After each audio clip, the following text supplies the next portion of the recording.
tous, bienvenue à ce flash d'information. Le Premier ministre Amadou Gon Coulibaly a lancé ce samedi 2 février le projet hydraulique et assainissement en milieu rural. C'était à Benguebougou, village situé à 20 km de Korogo. Ce projet de plus de 8 milliards de francs CFA a pour objectif d'améliorer durablement l'accès à l'eau potable et l'assainissement en milieu rural. Seuls les districts des Savanes et du Denguélé sont concernés par ce projet. Nous y reviendrons à 20 h. Le ministre de la Promotion de la Jeunesse et de l'Emploi des Jeunes, Mamadou Touré, soulage les étudiants de l'université Lorougnon Guédé de Daloa. Il a offert ce week-end dans la même ville 100 matelas et 200 chaises, un don pour améliorer les conditions de vie et d'études des étudiants de cette université. Le système de récépissé d'entreposage, mécanisme innovant de développement de l'agriculture et de l'agro-industrie, est une réponse à la problématique du financement de la production agricole et la transformation locale des matières premières, le café, le cacao, l'EVA, l'anacade, le palmier à huile. Seulement, voilà, cette bourse des matières premières éprouve d'énormes difficultés à faire face à ses obligations financières. Lansini Bakayoko.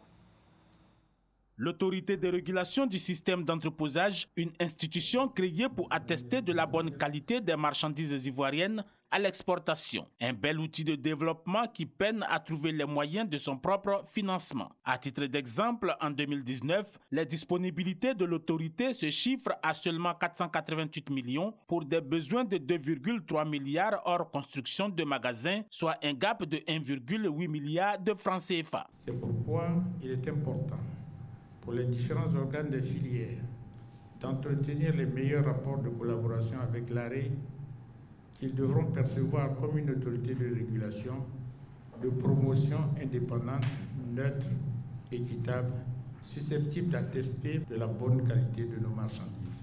Ce plaidoyer est en faveur d'un prélèvement permanent sur le prix du kilogramme des marchandises éligibles, prélèvement destiné au financement des investissements, du fonctionnement et des opérations dont le montant devra être fixé, éventuellement en considération des particularités des filières. Ces opérations à réaliser tournent autour de l'équipement des entrepôts. Il s'agit de garantir une meilleure conservation des marchandises pour une plus grande sécurisation en vue d'assurer leur compétitivité. Convaincu de l'importance du récépissé d'entreposage, le gouvernement entend tout mettre en œuvre pour pérenniser l'activité. Il s'agit véritablement pour nous de la survie même de notre économie.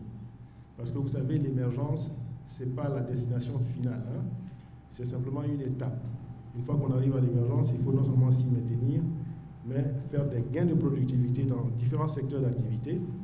Hein? C'est aussi le résultat de nos réformes et aussi chercher à diversifier les secteurs productifs de notre économie. Pour les 10 prochaines années, les investissements à effectuer devraient coûter un peu plus de 57 milliards de francs CFA.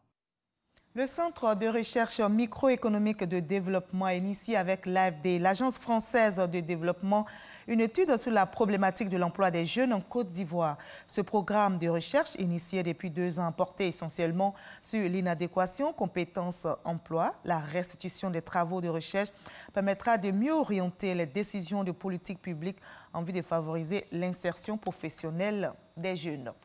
Quel pays d'accueil pour l'ancien président ivoirien Laurent Gbagbo a quitté il y a plus de 2 semaines en première instance et libéré sous condition hier par la Chambre d'appel de la Cour pénale internationale? La réponse est connue, la Belgique a accepté de l'accueillir. Aussi, Charles Blé Goudé, leader des Jeunes Patriotes, libéré vendredi sous condition également par la CPI, attend-il de trouver un pays d'accueil pour le recevoir. Je rappelle que les juges de la Chambre d'appel ont décidé ce vendredi à l'unanimité de leur accorder la liberté sous condition, le temps pour eux de se prononcer sur la décision d'acquittement prise en première instance.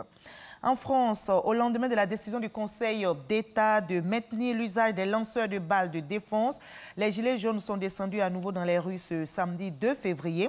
Pour ce 12e week-end de mobilisation, les manifestants veulent notamment dénoncer les violences policières et rendre hommage aux victimes de la répression. Des heurts ont éclaté à l'arrivée de la grande marche des blessés, place de la République à Paris.